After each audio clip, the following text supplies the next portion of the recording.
Salut à tous. Non, je disais, aujourd'hui on va parler du son. Ok, je crois que vous avez compris. On peut y aller?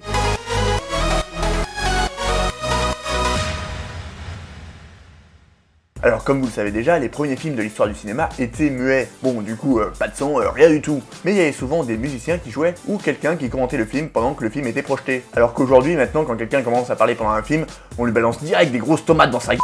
Bon, aussi, un petit peu plus tard, on va essayer de passer des disques en même temps que le film pour mettre justement de la musique. Mais bon, le problème, c'est la synchro, c'est que ça collait pas forcément avec le film. Donc pour l'instant, au tout début du cinéma, on doit se contenter de ça. Mais en 1927, tout va changer. Là, Warner Bros. Sort le tout premier film parlant de l'histoire du cinéma qui s'appelle Le chanteur de jazz.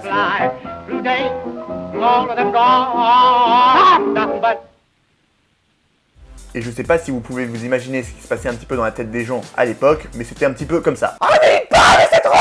Alors que en vrai, dans le film, il y avait juste peut-être 3 répliques parlées en tout dans le film, sinon le reste était entièrement muet. Mais c'était quand même un véritable exploit pour l'époque. Et alors du coup, tous les studios se sont rués du jour au lendemain sur le parlant, et c'était la folie. Ils ont même converti des films qui étaient muets à la base pour les rendre parlants. Voilà, c'était incroyable. Et ça a eu d'autres conséquences plus ou moins attendues, comme par exemple certains acteurs qui ont dû arrêter leur carrière parce qu'ils n'arrivaient pas à apprendre leur texte, et oui, ou même parce qu'ils avaient une voix un petit peu moche. I was talking, wasn't I, Miss Dinsmore? Yes, my dear, but please remember round tones. Comme on peut voir par exemple dans Chantons sous la pluie, qui parle justement du passage du muet au parlant et qui est super intéressant. Encore un film que je vous conseille de voir.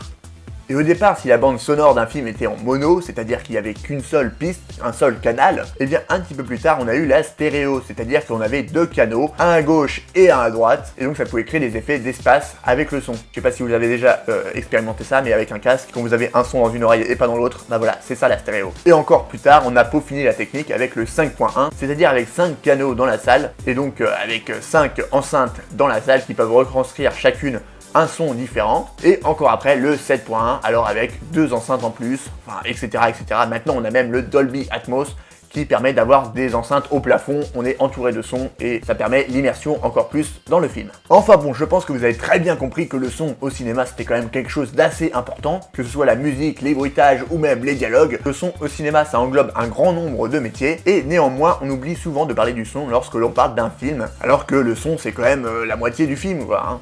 Il y a le son et l'image. Le travail du monteur son par exemple ou même celui du mixeur sont super importants, sinon vous auriez toutes les pistes désynchronisées, tout serait du même niveau, on n'entendrait rien, ça serait n'importe quoi, on comprendrait rien, et ça serait moche. Alors la prochaine fois que vous irez voir un film, faites-moi plaisir et regardez comment est fait le son, enfin plutôt écoutez comment il est fait, comment il est utilisé dans le film, et vous verrez que c'est super intéressant. Et n'hésitez pas aussi à me poser vos questions en commentaire, si vous avez envie que je traite d'un sujet particulier, n'hésitez pas, j'attends vos commentaires, comme d'habitude, laissez un petit pouce bleu si ça vous a plu, et abonnez-vous à la chaîne aussi, ça nous ferait énormément plaisir.